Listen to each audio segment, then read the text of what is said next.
All right, I would like to welcome everyone here to our second Political Awareness Club podcast. The Political Awareness Club is a Student Government Association sponsored club since the spring of 2017. Yep. Right?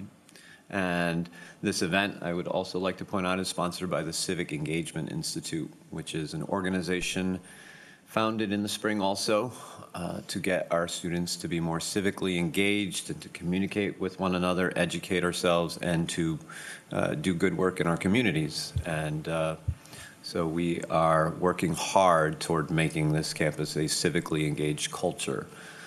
Today's topic is civility in politics. We thought we'd choose this topic because it's been in the news lately.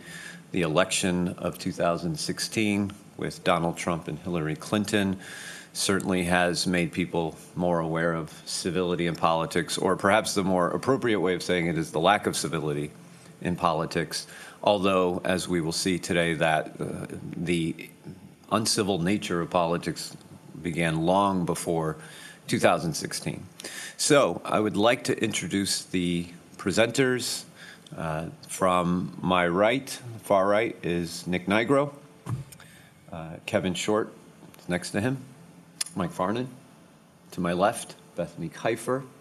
And to my farthest left is John Gerard. They are all Tunxis students, and they are happy to be here. We thank them for contributing to this event. So why don't we get started with, first of all, what civility in politics means. What does it mean to be civil?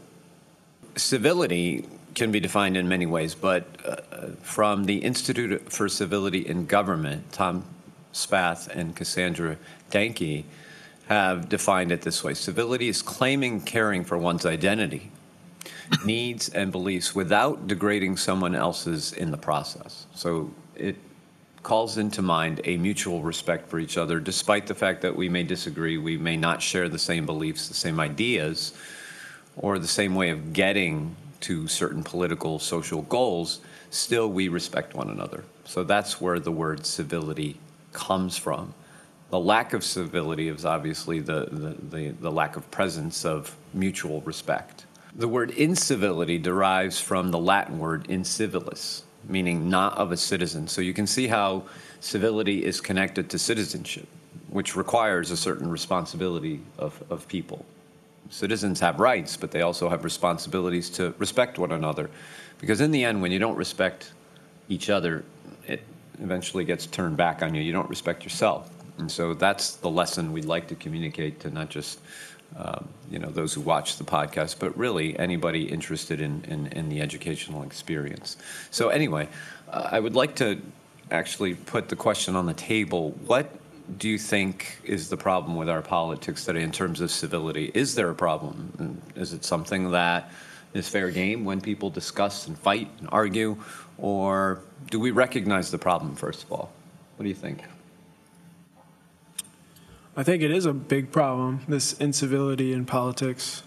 I think it partially stems from partisanship of this my team versus your team mentality. Okay.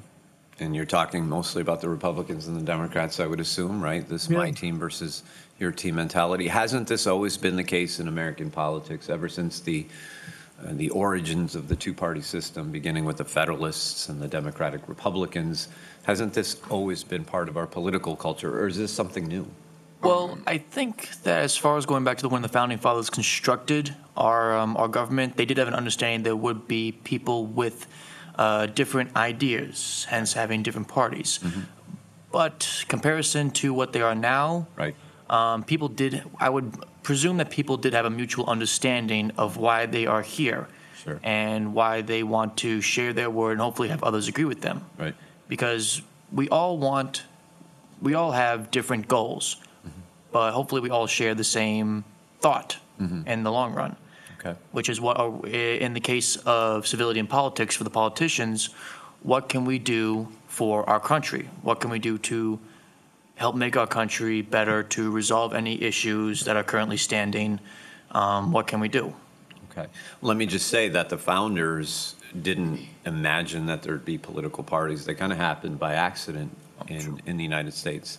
They saw parties as factions, which were very dangerous. They believed that parties often kind of devolved into mob rule, which is maybe what we're seeing. Maybe the founders were visionaries when it came to that. They anticipated more than we give them credit for. But anyway, more thoughts on that? Well, I don't think this is a new issue in any way, shape, or form. It's been going on since the days of John Adams and Thomas Jefferson. It's been going on in the 60s with the rise of, the flipping of the parties even.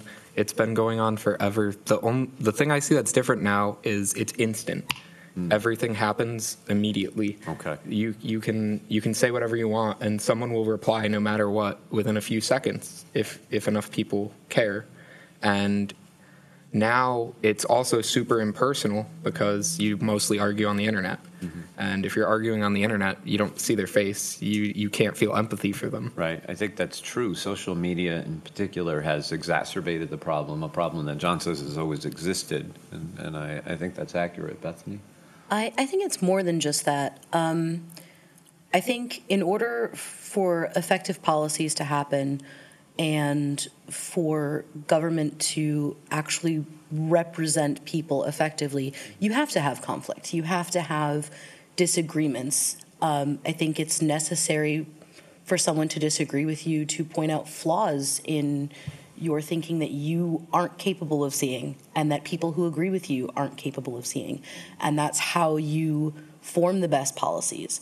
Unfortunately, right now, we have this aversion to conflict. We have this aversion to discomfort because it is uncomfortable when that happens. And I think people get very defensive and they either don't want to participate in it at all or they participate in it aggressively.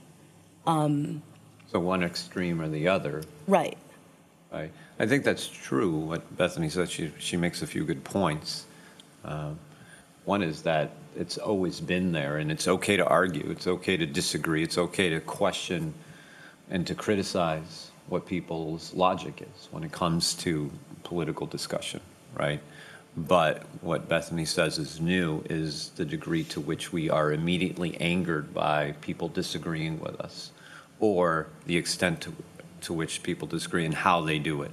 So there's a way of doing it. Is it the tone that's different now then? Is it just the tone? Is it? I think, if I can say just one more thing, I think one of the biggest problems is that we're not making a distinction between superficial differences and core differences. Okay. So when a person disagrees with me, but we have the same core value, and there's that superficial difference of how we achieve that core that value, core value, though, that we all share. Do we share core values? Not always, but there are times when we absolutely do. I find myself often in conversations with people who I disagree with, but we have the same. For example, we'll talk about education, and the core value that we have in common is that we want to see the education system work better. We want to see it run more smoothly. We want to see more people have access to it. And the superficial difference is that we disagree on how best to make that happen. Right. I would agree with you on one level that I don't think anyone would say we don't want to see a better educational system. But I don't know that the differences between those who advocate keeping it at the state level versus federalizing it, or those who believe more money should be devoted to the issue of education versus those who don't, I don't know that that's a superficial distinction either. I mean, these are some pretty serious matters. Right.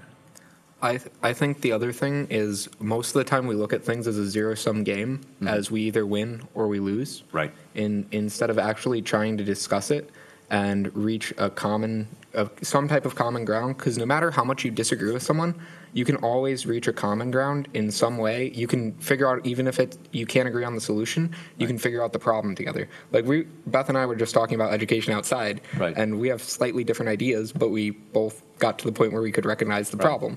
And I think what's missing also, and maybe others can comment on this, is we seem to have lost the art of compromise. These days, it seems we don't understand the basic principle of compromise, which is if you and I disagree, well, I get something and you get something, but neither one of us gets everything we want.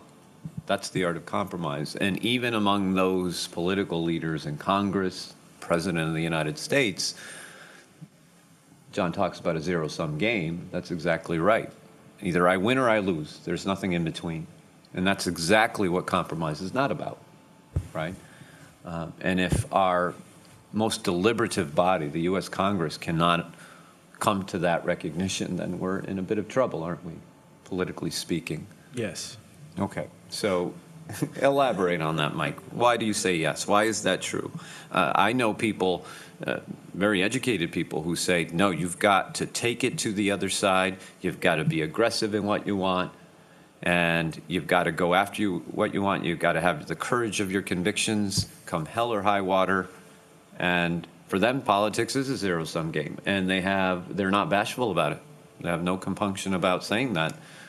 Rush Limbaugh might come to mind on the liberal side, but others on the liberal side, on the conservative side is Rush Limbaugh. The liberal side can be just as guilty of that. This Alex Jones character. Sure. Please do not insult one of my heroes. Me too. It's one of your heroes? No. Oh, okay.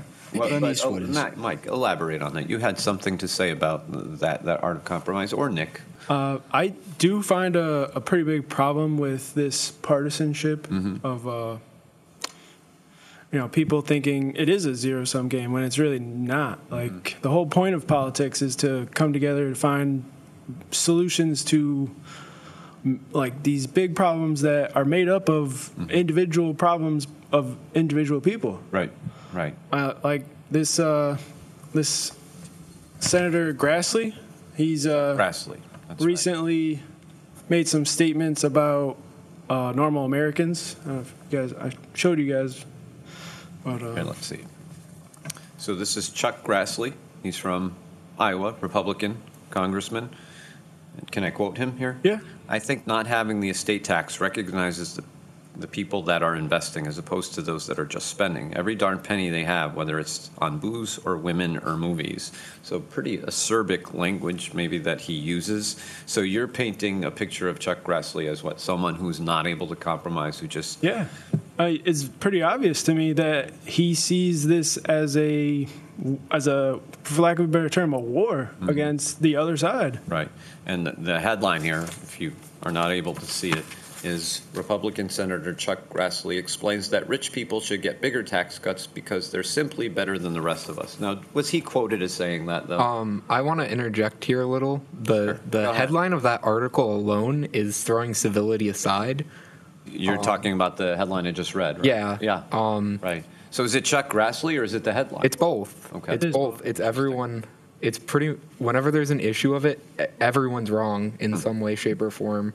I think that's an excellent point, and that underscores a larger point, and that is the role of the media in combination with what politicians do. It seems like politicians like Chuck Grassley, they kind of give ammunition to one side, and they kind of up the ante, and they get emotions running high.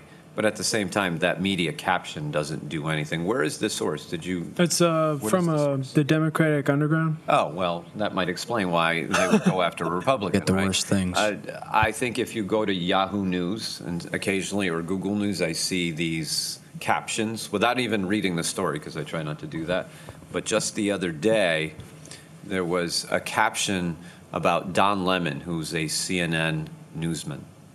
And I think the caption was something like, Don Lemon takes down Trump strategist in ultimate epic showdown. And it makes it seem like this is a gladiatorial contest rather than a serious political discussion. So I think we've actually broken some ground here by saying, look, these captions are not helpful. And obviously the captions are put in place to get people to read them. These are the things that bring in ratings.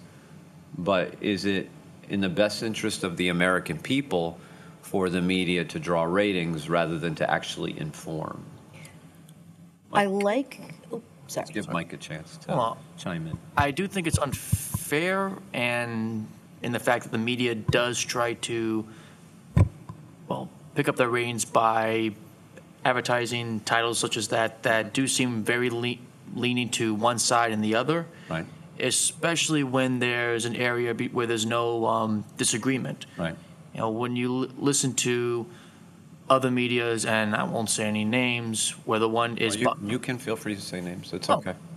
I mean, CNN Who would you versus... single out? Single out Well, CNN? CNN versus Fox NBC. One is demonstrating the facts that antagonize the actions of which our president is doing or what the Congress is doing. Right. Or one could be more digging into the details and saying, okay, it's not all this bad because X, Y, and Z. Right. Now, do you see any of them meeting on each other's behalf and discussing back and forth the pros and cons, the good and bad between that? Not in anything other than small sound bites, I would say. Right. That's part of the problem with the media these days. It creates the illusion that you're being informed after a 2-minute conversation, But it doesn't, and and it doesn't. which I feel is the problem, in agreeing with John's statement that since people, especially our generation, we do look to the social media as our primary source of information, and being that social media from Facebook, Twitter, any of those websites or any of those sources basically dilute and chop up whatever a reporter on CNN or Fox states, and just to give someone the general gist, for lack of a better way, of what the topic's about. But at the same time, there's no, it's all biased on one side or the other. There's Right. no neutral ground. Well, I There's would no say debate. cable news definitely contributes to the polarization that we experience, and there's a lack of civility. You can go on to any one of these programs, whether it's Fox News or CNN or MSNBC, and find countless examples of how that politics is that zero-sum game that John alluded to. But Bethany, you had a point to make earlier. Yeah, I like that you compared it to this sort of gladiatorial match, right? Okay. I've made the comparison before that people kind of view politics as sports and they pick their teams. Right. You are not supporting gladiatorial contests. That's Not at all. you said I you like. the I think it's an comparison, accurate but not- right, comparison. okay. I think the Senate should hold on, have hold on. gladiatorial contests. Give Bethany a chance to finish. Go ahead. And I like that comparison because people are afraid of each other. And I think the media has a lot to do with that.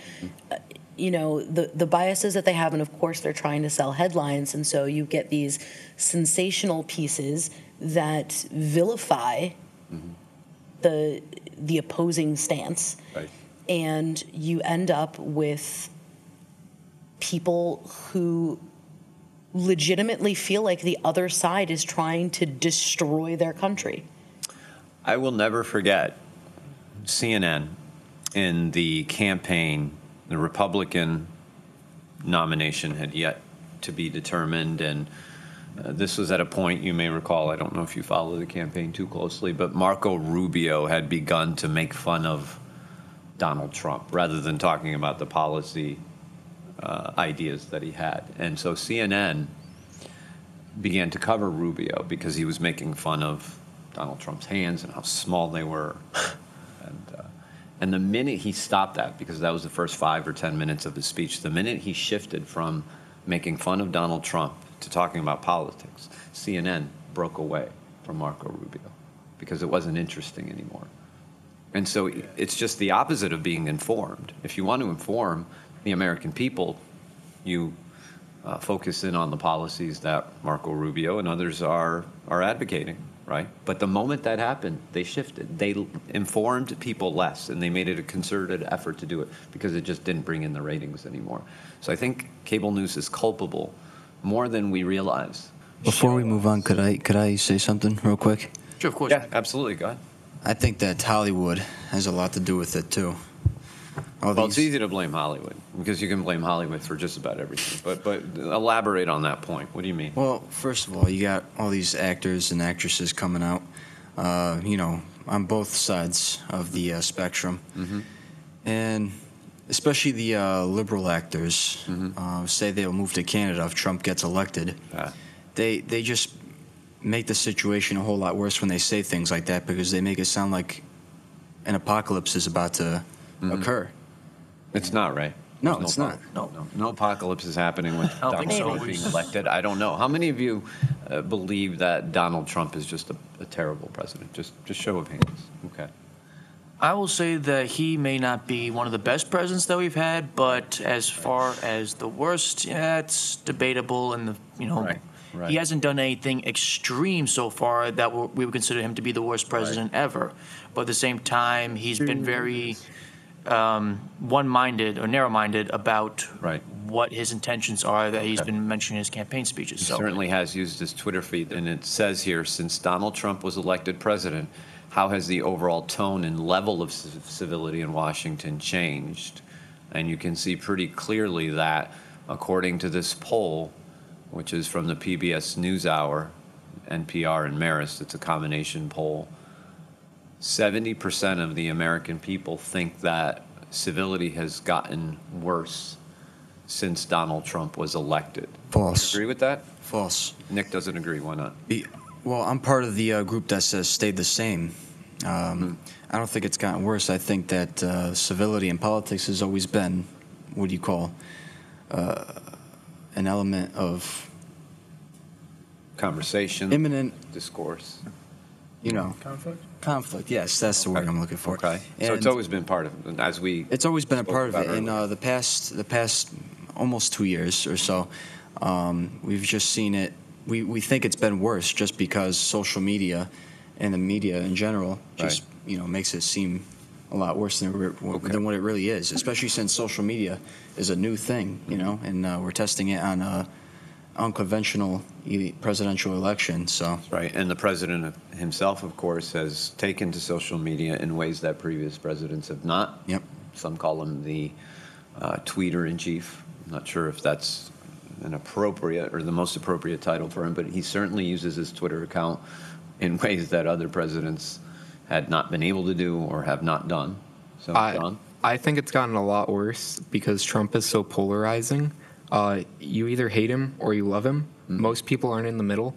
When he was running, there were tons of people. After Hillary called his supporters deplorables, on Twitter blew up with hashtag deplorable. Can you give me an example of one? I know you looked into Twitter and some of the comments that were made. So this weekend, there was this CBS poll about Roy Moore and Alabama Republicans. Okay, so just some background on who Roy Moore. Roy Moore is the Senate candidate for the special election to fill Jeff Sessions' seat. He's been accused of a bunch of sexual misconduct with minors and other things. But there's a poll based on if Alabama Republicans still support him. 71% did. And then Twitter exploded on the left specifically with people just going in on Alabama Republicans, saying they're stupid, saying they have sexual relations with their family, and there's no reason for that. Right. And So even if you disagree with Roy Moore becoming a U.S. Senator because of these allegations, which are very serious, I might add, there's no reason to vilify Twitter and to hurl those insults at people just doesn't help. It just adds fuel to the fire. And that's what Twitter tends to do. In 280 characters, is it? You can hurl insults, you can make accusations of the other side, but are you truly informing in ways that Americans should expect? no, Probably not. And I don't think that's a big problem. So social media seems to be responsible for a lot of these kind of hyper partisan battles that we see. true, very true. I see the issue more with Twitter than with the other ones because Twitter limits how many letters and characters you can say. So it's very hard to say a well thought out, intelligent statement in 280 characters. Right, that's true. On the other hand, I don't see too many people using the unlimited words they have on Facebook to post these in-depth, analytical arguments about a political issue, right? So I think part of it is that this is what the American people want. The American people, it seems, give in to this idea that we can explain everything there is to know in a short space, even though they could take more advantage of social media and provide in-depth analysis. If I posted today on Facebook the ins and outs of the tax reform debate, if I posted, 4 or 5 paragraphs, how many of you would read the whole thing? I would read it. You might. I'd definitely read it. But would I wouldn't. my friends on Facebook read the whole thing? They'd probably be bored after, the first 3 sentences. I'd be lucky to have them read that. And I think that's the attention span of the American people today. And so to me, what political actors do is always a reflection of the American people. And that maybe is the basic problem. What do you think about that? Can we turn it back on to the American people? Are they the problem here? Well, Trump and Rubio are also American citizens, and Sure. you know their focus on these insults and mudslinging. It's not setting any example for other Americans. So you think, Kevin, that these political leaders should set the example? They should be models for the rest of us? I believe they should. I mean, I've noticed just in my personal life, a lot more people make fun of politics or don't take it seriously, or just like When you say they make hashtag fun of it, MAGA. what do they say? What are the things that they say about politics and political leaders? Just this apathetic attitude, like nothing matters, and I'm just gonna laugh at it because it's the only way I can cope with it. And I can understand it, but at the same time, you're not putting any effort forth. Right. So I think two things are at work here at this one. One is that the politicians who engage in this behavior, they become fodder. They become like the butt of jokes, right? But at the same time, when Americans do take politics less seriously, it also reflects back on them too, right? Any other thoughts on this idea? For me, in my American government courses, whenever someone raises an objection over what politicians are doing, I like to turn it back on them and say, well, what are you doing? What is your responsibility in all of this? I think social media isn't necessarily to blame for the fact that people seem to want these easily digestible sound bites of news, but it certainly enables that to happen. But I think overall, people don't want to be informed, and that's changing. Why don't they want to be informed? Before you describe the change, why don't they want to be informed? Wouldn't people want to be more educated? It's work. It requires them to take personal responsibility. It requires them to accept that they, in fact, have a duty to keeping the country running, to keeping life moving forward and progressing, that it's not someone else's job, it's my job, it's your job. Right. So are you saying, I don't know if I can reduce your argument down to one sentence, but are Americans lazy? I think that's part of it, but I think there's also this idea of there's a monster under the bed, and if I don't look at it, it'll go away. I see. Okay. Interesting. So interesting metaphor for our political culture these days. There's a monster under our bed, but well put. No, John, you want to add? And then So you said Americans. I don't see it as just Americans. With Brexit, this happened. okay. So it's a lot of people. Western phenomenon or a worldwide phenomenon? It's definitely a worldwide phenomenon. Okay. With Brexit, people voted for it just to do it. A lot of people were uninformed about it. Discuss Brexit. For When the UK Brexit was when the UK voted to leave the European Union. That's what it's called, right? Yes. Okay. So they voted for it. It ended up happening, and then the next day they took exit polls, and a lot of people voted for it without actually understanding it, and it's going pretty bad. Okay, Mike, want to add to this? I think and I do agree, it's a worldwide incident where people have a tendency to be lazy, but on the other hand, they lack the integrity to be informed. I mean, the information is out there. Right. It's just you do have to do a little bit of digging to find it, and I think people have lost, or not everyone, but well enough a majority of us have lost that integrity to want to do more research, to want to be fully The informed. question is why, though? Why have we lost the integrity? Have we ceased being I think it's full of because integrity?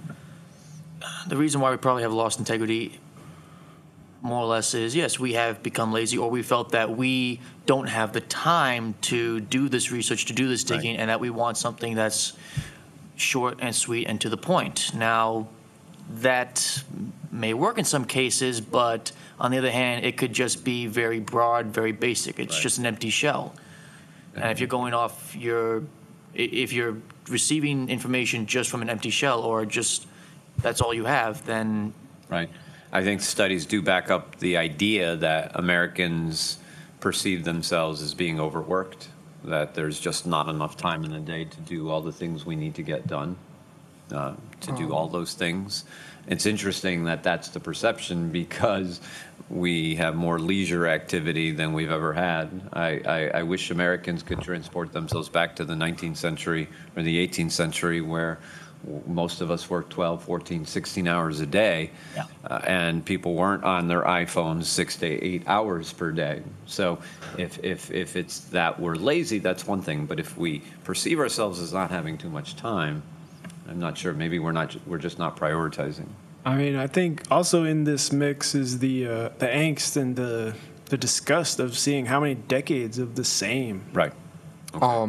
Just about that, I think it's also that even our U.S. Senate and our U.S. House isn't very informed. They voted on the tax plan, and half of them didn't read it. Mm-hmm. They voted on the Obamacare repeal, and half of them didn't read it. I like the fact, and just let me stop you real quick, you're bringing up both sides in this. So you're pointing the finger at both Democrats who didn't read the health care bill and Republicans who didn't read the tax reform. It even happened when they passed the ACA. A bunch of people who voted for it didn't know what was in it. Right. I think Nancy Pelosi, House leader, famously said, you have to, before we can vote on it, you have to look at what's in it, but we haven't done that yet, or something to that effect. She said, I'll read it later, I think. I'll read it later, yes. So, yeah, there is that element, too. I will say, just one more point about how things seem to have changed and have gotten more acerbic and divisive. Way back in the 1880s, Grover Cleveland was running for the presidency, and his opponent, which I believe was James Blaine at the time, accused Grover Cleveland's mother of having syphilis. And the American people thought that was just hilarious that the accusation would be made. And so before we think that our time is different, in American politics, there's always been that tendency to be satirical, to destroy, politically speaking, your opponent. So in some ways, it's not new. I think social media, as John said earlier, though, has made it appear that things are moving very quickly and we're heading down this path of destruction. So, any other thoughts on this issue? Well, there is a literal cliffside to this path where the environment's going to be negatively impacted permanently. So you think we're heading in a direction where we're almost past the point of no return once? How so? Why is this time different? So the past 100+ years, we've been contributing towards greenhouse gases. This TED Talk I watched, Alice Bowman, I believe her name was. Okay. She's a scientist studying the effects and the ice caps. And she was saying that we're already going to hit this 2 degrees centigrade increase. Okay. That's going to happen. There's no doubt about it. And if we hit this 4 degrees centigrade, we're going to get super hurricanes. We're going to get. So you're not just talking about political. You're talking about environmental. This activity. All this political discourse has long-term effects that they're not thinking about. I just want to make sure I understand the connection. The political discourse, which has produced this stalemate where nothing gets done, does not take care of these. We could have been switched over to more efficient, more green-friendly technologies by now. Okay. If we just did it, made the push. Go ahead. In continuation with that, I do agree with what you're saying, Kevin, but I believe there's also the conflict of the reason why we haven't gone fully economic, green, environmentally friendly is because there is sort of I don't want to say sphere of influence, but there is an issue as far as the oil companies go. They do hold a good leverage amongst politicians and amongst the American economy because it does bring in a fair amount of money. In addition to that, jobs. And when you hear somebody not all that many jobs, though. Well, I agree with you. What I'm saying, though, is that just by throwing it out in the open, saying, okay, we are going to get rid of the use of oil for automobiles, and we are going to switch to greenhouse gas or to solar power or Wind. or wind turbines. And it's a huge change that people get very scared of because they are not used to that. And But I think the other problem with the environment, though, is what can governments, and in particular people, actually do about it? I mean, there are small steps we can take, but when it comes to the environment, some people argue, especially on the right, that what is required of us in terms of higher taxation or what is required of us in terms of steeper regulation may not be worth the effort, when some argue we don't exactly know what the climate will be like in 20 years, 50 years. One of my colleagues in the faculty famously for Tunxis Community College, he said, how can we possibly predict what's going to happen in 50 years when weather forecasters cannot predict what's going to happen tomorrow? Now, that may be a very short-sighted way of looking at it, I don't know, but is there something to that that's preventing people from taking these bold steps in the direction of addressing climate change? I mean, in the same line of thinking, if we do it, what's the worst that's happened? Well, we don't have to use gas anymore. That's great, you know? Okay. So you're saying there should be a consensus on this issue? I believe so. I mean, why is it left up to these 400 people in one room? Mm-hmm. Like, how come the 300 million Americans don't have any say over this? Well, I think they would. They do. I know except why. They're not united on the issue. The oil companies are pretty much the biggest political donors in America. The Koch brothers alone are the biggest political donors in America. Actually, they might be second to Soros, I think but so. Right. Chevron alone donates a ton. Exxon, BP, all of them. Like, even on the left, some of the so-called progressive senators take tons of money from oil companies. Kamala Harris, for example, took, I think, $40,000 or so this past year. They pretty much own the Congress. Right. I think in some sense, before I get to Bethany's point, it's really not a partisan issue the way you'd think, because lots of the political leaders who are in charge, they get money from these corporations, oil corporations and others, but it's not a Republican thing alone. I mean, Democrats, it's kind of hidden. The Democratic Party is historically known to be the party of the little guy, but they receive some pretty big donations from these major companies too. Absolutely. I think climate change is a great example of how civility sort of breaks down. Interesting. And the reason is, it's one that I have trouble with. I have trouble remaining civil in discussions about climate change. Because I'm passionate about it, but also because the other side of that is really to deny that it exists at all. And I find it difficult to have a civil conversation or a civil debate with someone who can look at evidence or will look at evidence and then deny that it's in front of them. And it's something that we've seen, particularly with this presidency, not just about climate change. We've seen it about a lot of things. There's this denial that this is even an issue or that this is even a real thing. The term fake news, and I know we talked about how the media certainly contributes and they stretch things and there's bias and there's, buzzwords.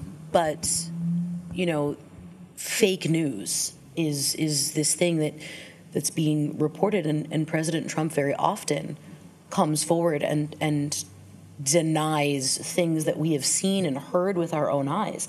And that's very frustrating. And how do you combat that? Is that a straw man argument at all? In other words, is it really the case? Is the debate between those who deny that the climate is changing versus those who look at the evidence and know it's changing? Or is it a question of what are we actually going to do about it? And is there agreement on what to do about it? The climate is changing, but the climate always changes. And, part of the problem for some is that when I was a kid in the 1970s, we had the Weekly Reader. And the Weekly Reader would have articles on it warning of another ice age coming. And suddenly in the 80s, it shifted completely. And so there's an unevenness to the evidence that needs to be taken into account. And if those who support climate change are presenting the evidence, isn't it partly up to them to convince others? Or Well- is it a case where others just can't be convinced because they're just too close-minded? I don't know. We have a perfect example of this. The EPA administrator doesn't believe in climate change. That's a There's problem. no convincing him. He just fires scientists. He's changed the EPA's website. Mm-hmm. He has active lawsuits against the EPA currently. Right. Also at the FCC chairman on net neutrality, he's already said he's doing it and ending it. Right. They've already made up their minds before they've even opened the comment lines or even allowed anyone to put in any input. I just want to point out, by the way, this is a pretty passionate debate that we can have over climate change, right? It's something that really arouses people's passions, and yet here we are as an example of people not just because we're on camera, but we have these kinds of conversations in classrooms all the time where people don't go at each other physically or even intellectually. We can have reasoned debate about it. So I don't know that the issue is about climate change. I really don't want to spend too much time on it beyond what we've talked about. But the fact that we can communicate like this is a good thing, and I think it serves as a lesson for others. So anyway, I do want to turn to another slide. I think it was Kevin who mentioned earlier that politicians should lead by example, that to the extent that there's a lack of civility in our politics, it flows from the top down, right? And to me, it's Abraham Lincoln who serves as a perfect example of being civil. And he was civil at a time when the nation was much more bitterly divided than it is today. In fact, there was a civil war going on between North and South. The sectional differences were so vast. We sometimes forget that.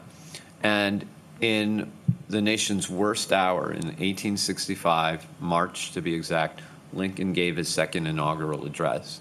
I just want to read it for you because this is what he's saying at a time when the South, in many Northerners' eyes, was causing all this devastation. 750,000 Americans were killed in the Civil War.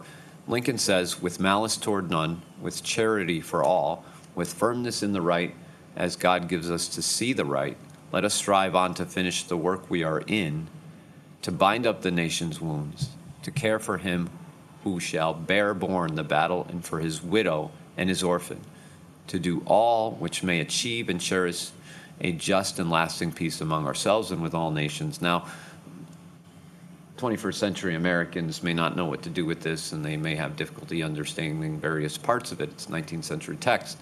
But the fact of the matter is he's extending an olive branch to the South. And he is saying, look, we're all in this together. And this is our war, North and South.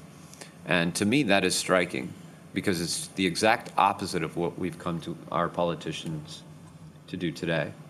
And so can we comment on this? Do we need another Abraham Lincoln to make us see the light about our lack of civility? Yes, I believe we do. Simply put, because Abraham Lincoln was, I think we can say for certain, he didn't want this Civil War to begin. I mean, I'll You find can out. say that. Sure. Well, yeah, and I'm sure he wanted a more peaceful solution towards the differences between the northern and southern states. In addition to that, he pointed out that, like you said, we are all in this together. We may have our differences, but we are all human beings, are we not? So I think that's a good point. Any other comment? Nick, do you want to comment on Lincoln or the second inaugural, or Lincoln compared to today's politicians? What do you make of this? I believe that Lincoln, in the time of the Civil War, he knew that the North was going to win.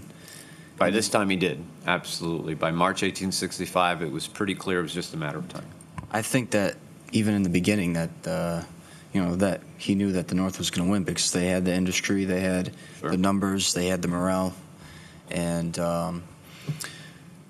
I think he reached out, like you said, with an olive branch because he already knew that they were going to win. Right. So Now it should be if noted. the Go ahead, South sorry. was to win, if he knew that the South was going to win, he wouldn't have. I don't think he would have reached out. Mm-hmm. I think he would have just continued to. Right. What do you call? Well, the fact that he was killed in April, just about a month later, and in fact his assassin was in the crowd watching his second inaugural, but the fact that he was killed, it opened up the way for more divisiveness between North and South. And it set the tone for the next century in terms of not providing African Americans with equal rights. The South became entrenched in its views. Lincoln was about to offer a very lenient plan to allow the Southern states to come back into the Union, and it just didn't happen because of his absence. So civility is critical in politics, and this is a prime example. I think we need another Lincoln, but I don't think it's possible for another Lincoln to ever exist. Why? With the current way politics work with the donor system and all this, there's no reason they'd donate to a Lincoln. So you're referring to lobbyists, Special interests, PACs, super PACs, all that. There's no reason they would want a Lincoln to win. Lincoln was a uniter. Right. Those groups want us divided so that they can get what they want. What is your evidence for those groups wanting us divided? I'm just curious. How do you push that argument? Seeing as the Koch brothers specifically donated massive amounts of money to the Tea Party. The Tea Party was the most divisive movement we've had in the past 100 years. Is that an argument that the left would make? If you ask some Tea Party, I'll maybe insult not all, the- wouldn't they argue that, look, there's a need for limited government? Wasn't that what they were? I'll insult George Soros too, because he's donating massive amounts of money to the left so that they can Antifa. support him. Right. Clearly, John is an equal opportunity insulter. Yeah, I'm the third kind of moderate, the one that hates everyone.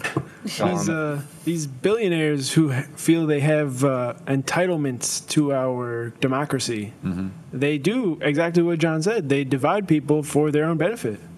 I mean, Antifa was said to be funded by George Soros. Okay. Same as Koch brothers funded Right. Tea Party. But isn't simply if someone wants to contribute money, no matter how much, don't they have a right to do that? At least the Supreme Court has indicated that in 2010. In Citizens, they allowed it, but a lot of people think that was a very, very bad ruling, and it was very bad. The court makes wrong rulings. We've seen it in the past.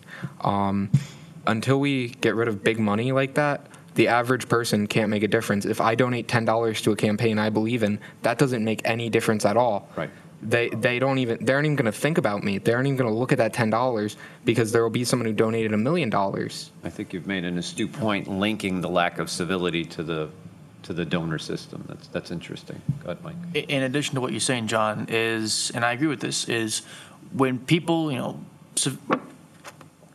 your average individual such as you, myself, or anyone among here, we donate, whether it's money or time, whatever we have to these candidates because we believe in them, well, that's one thing. But not too many candidates will have a tendency to look more towards the corporations, the organizations that can donate thousands, if not millions of dollars towards their cause. Okay. And in return, probably here to them since they were the most generous contributors. Not saying that for all of them, but... All right. This leads to a point. I want to push back a little on what both of you said. While you raised very good points, both of you. There's a man by the name of Martin Luther King Jr. You may have heard of him. Yes. He did a great many things. He was obviously the face of the civil rights movement. One of the lesser known but very powerful of his words came in the form of the letter from a Birmingham jail. He was actually jailed for protesting in the South. 1963, he wrote this letter. It's famous for his phrase, "Injustice anywhere is a threat to justice everywhere." But one of the things that's often ignored in that letter is that he is making the case that white moderates, those in the South who were very reluctant to go and support the Civil Rights Act, very reluctant to give complete equality to African Americans, he called them men of genuine goodwill. I think that's fascinating only because that's another example of civility. And the reason I bring Martin Luther King Jr. up in the context of this discussion, how donors have taken over, is that the civil rights movement was successful because average people got together, they organized, and there were millions of them, whites and blacks, and they overcame the status quo. So is it a question of donors being too powerful, or is it a question of this lack of desire on the part of average people to come together in organizations to promote change. It's really hard to beat $1 billion or 400. I think Trump got like close to $500 million in donations. It's really hard to beat that with trying hard. Listen, no one is saying it's easy. Well, what I'm saying is that some of the things worth fighting for require hard work. Let me rephrase this then. Okay. It's almost impossible to beat $500 million because they can spend it on ads and just attack the other side. Right. And we can't.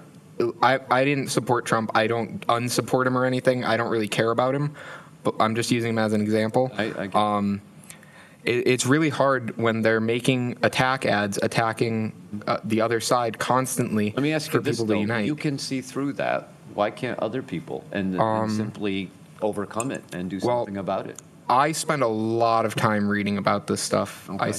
I've read a few books on the But we all donor know state. this intuitively, whether we read these books or not. We all know what you're saying. I mean, you've all stated it in some form or another that corporations have power, but we simply seem, to me, to leave it at that rather than find a solution to that, which is to get average people organized against this. If There this is a identified solution. by your generation Occupy did. as a problem, then do something about Well, it. Yes, it's hard, of course. It's pretty much the only way to do something about it, in my opinion, to beat the donor state we have right now, would be to make elections public and make them publicly financed. But we can't do that as long as the donor state exists, because It's a catch-22. yeah, it's a catch-22. The only way to do it would be through, I don't actually think this is a good idea, but a constitutional convention called for by the states. But that's a really bad idea because they'd probably debate over other stuff instead. Seems to me, I understand we won't go there, but even that would require the participation of average people if you want to make a constitutional convention happen. But yes, Bethany.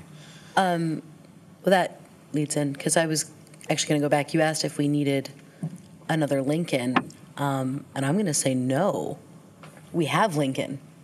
Now we need to actually just follow it. We need to actually look at that example and act on it from a civic So he standpoint. doesn't need to be alive in order for him to be a model for us. Right. I see. And in terms of donors, I agree, that's a huge problem. Because what happens is you end up with this separation where you have one group of people for whom politics doesn't really matter because it's not going to negatively affect them because they have the power to make it not. Sure. And then you have this other group of people for whom they feel like they don't matter. They have no voice. They're not going to be heard. Right. You know, John just said it himself. It's hard to beat millions of dollars. Right. Right? He himself doesn't feel like he can go out and do what needs to be done. Understood. I just wonder, can you imagine Martin Luther King Jr. in a room full of supporters saying, you know what, to overcome this entrenched political power, it may not be the economic power you're describing, but to overcome this entrenched political power is going to be really hard, almost impossible. It's really, you know what, I think we're just going to ride this one out. I'm not saying to write it my out. point is this. My point is simply that if you're going to fight for change, you've got to try to overcome what appears to be the impossible. And there's got to be a way. That was the lesson of the civil rights movement. It was the lesson of the abolitionist movement 100 years before the civil rights movement. Had any number of these people taken this attitude that it's just simply not possible, it wouldn't have happened. And yet it did. I don't mean that it's not possible. I mean it's not possible at the moment. We have to start on the local level and work together. Okay. And people need to discuss things like this. Right. This is actually the perfect way to start making a change that we could all move That towards. I can agree with. Me as well. With the way it's going right now, though, with cable news and all the pundit shows, they don't have discussion like this. They have 2-minute sound bites of their guy yelling at an uninformed guy on the other side. Right. So I would inform anybody watching this podcast, don't tune into CNN, just watch us. Because this is much more in-depth and effective, right? I think it's also important to note that the social climate has changed. You know, we talked about people being less politically informed and, you know, why that might be. And I think a lot of it isn't just, the being lazy or turning away, but there's also been, up until recently, this idea of, passively trust your government to take care of you. You don't need to get involved. And that's compounded by the fact that most of our information is gotten today via internet. Mm-hmm. And not everybody has reliable internet access. Right. Obviously, here in the Northeast, most people do, but there are people who can't afford it. And if you go into the Midwest, you have entire portions of the country that don't have access to that at all. And so they're at the mercy of whatever their local newspaper is reporting or their local television station. I do echo those thoughts. The level of distrust of government, you said until recently government was trusted. That is not the case, hasn't been for the last 8 or 9 years. So there are changes happening. According to recent estimates, about 14% of the American people approve of the job Congress is doing. Now, there are caveats to that, of course, but the fact is that the level of distrust of government is pretty low, and this is typically when change can happen, right? I know, Mike, you wanted to add a point. I think in regards to what John said, and I do agree, is that you have to start, if you want change to happen, like what Martin Luther King did, you have to start small, start local, and then work your way up with more support of the people who share those same thoughts, share those same ideas, share those same intentions, but maybe just lack the will to lead it or to take action unless they have a leader who they believe in which they will follow. Well, one of the things also that was important in the civil rights movement was television. Without television, the civil rights movement would not have gained traction. And they were giving him coverage. And they were giving them coverage. And so we can equate that to social media today. We've criticized social media, but it can be a force of good. It can change things if it's used the right way. So maybe that is our obligation in the 21st century. Okay, well, you want to add more? Go ahead. Kind of piggybacking on Bethany's point, I don't think we need a Bernie Sanders. I'm sorry, Lincoln. That was Bernie Sanders. Come on, man. Just We let it cannot die. escape Bernie Sanders. I mean, he's going to live forever. But Just let the I think Bernie we could die. all be that person. We could all be a Lincoln. We could all be occupying our local space and be a force for good. Okay, I think that's very true. Well, listen, I think we should wrap up. I want to thank all of you for doing this. I thought it was a very informative discussion. We did not, throw fists or anything like that. We're going to after. Next time. maybe when we'll the see what camera happens, stops rolling. Meet me in the hall, Kevin. And I also want to thank whoever watches. Thank you for watching. And above all, also, Dr. Fierro, I think I can say on behalf of everyone from the Political Awareness Club and Civic Engagement Institution that we want to thank you as well for your contribution and your leadership as our advisor. And I appreciate it. Thank you very much.